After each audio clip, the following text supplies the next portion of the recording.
পানিতে ভেজানো পাট থেকে আঁশ ছাড়াচ্ছেন কৃষক। পাশে নারীরাও ব্যস্ত সেই আঁশ ধুয়ে রোদে শুকানোর কাজে।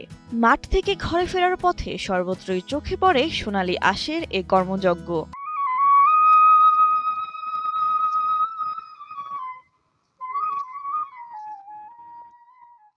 ব্যস্ততার মাঝেই হাসি মুখে তারা জানাচ্ছেন, এবার ফলন ভালো, দামও আগের চেয়ে বেশি। দামটা আছে, ফলটা ভালোই হচ্ছে, লাভবান হচ্ছি বুঝলেই আমরা করছি, কষ্ট বিষ্ট করে করছি খুব। ছেলে পিলে লিয়ে সবকিছু লিয়ে আল্লাহর রহমতে ভালোই আছি। আমি আপনার 2 বিঘা পাট বুনেছিলাম। পাট আপনার মেয়ে ছেলে পিলে ছড়িয়ে কাটিয়ে ছিঁড়ে লাভবান হয়েছে আল্লাহ দিয়েছে। 1 মণ পাট বেশি আপনার 3,500 টাকা মণ, 1 মণ পাট বেশি 3,500 টাকা মণ, আপনার অনেক লাভবান। আমি 1 বিঘা পাট কিনেছিলাম, তাও 1 বিঘা পাট কিনে আপনার কেটে কুটে ছড়িয়ে আপনার আল্লাহ দিয়েছে 40,000 টাকা দাম লেগেছে। 12,500 নিয়েছিলাম, 40,000 টাকা দাম লেগেছে।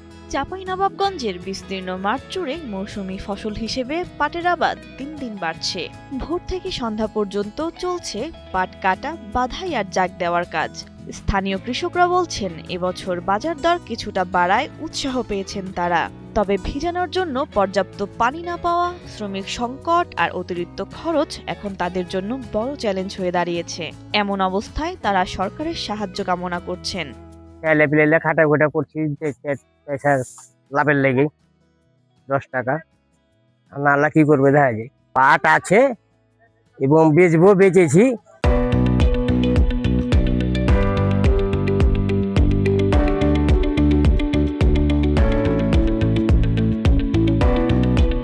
পঁয়ত্রিশে বেচেছি, কিছু 36-এ বেচবো।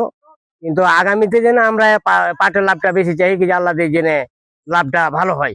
সবাই আগ্রহী আছি, পরবর্তীতে সরকারকে আমরা আগ্রহ করার জন্য আহ্বান জানাচ্ছি।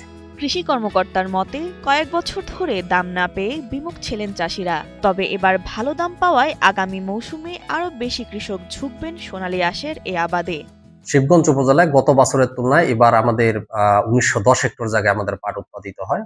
আর পাট যেহেতু সোনালী আঁশ, বিগত দিনগুলোতে পাটের দাম আসলে কম থাকায় কৃষকরা বিমুখ পোষণ করছিল। কিন্তু সাম্প্রতিক সময়ে আমরা বাজারে লক্ষ্য করছি প্রায় 3 থেকে 3,500 টাকা পাটের দাম পাচ্ছে। তো কৃষক এটা খুব ভালোভাবে বিষয়টা নিচ্ছে এবং উৎসাহ বোধ করতেছে। তো এই ধারা যদি অব্যাহত থাকে, আগামীতে আমরা চিন্তা করছি যে এটা প্রায় 2500 হেক্টর জায়গায় যেন এটা উন্নত হয়। এই লক্ষ্যে আমরা বিভিন্ন সময় প্রণোদনা দিচ্ছি, বিশেষ করে বিভিন্ন রাজস্ব খাতের অর্থায়নে আমরা প্রদর্শনী দিচ্ছি, চর প্রকল্প থেকে প্রদর্শনী দিচ্ছি। এছাড়া আমরা প্রণোদনা চাচ্ছি এবং রিসেন্টলি আমরা কিছু ফলো আপের কিছু কৃষকদের মাঝে দিচ্ছি। চাষিদের দাবি, ন্যায্য মূল্য ও সরকারি সহায়তা নিশ্চিত হলে পাট চাষে তাদের আগ্রহ আরও বাড়বে। চাঁপাইনবাবগঞ্জ থেকে মোহাম্মদ ফরহাদ আলীর পাঠানো তথ্য ও চিত্রে ডেস্ক রিপোর্ট, কালের কণ্ঠ।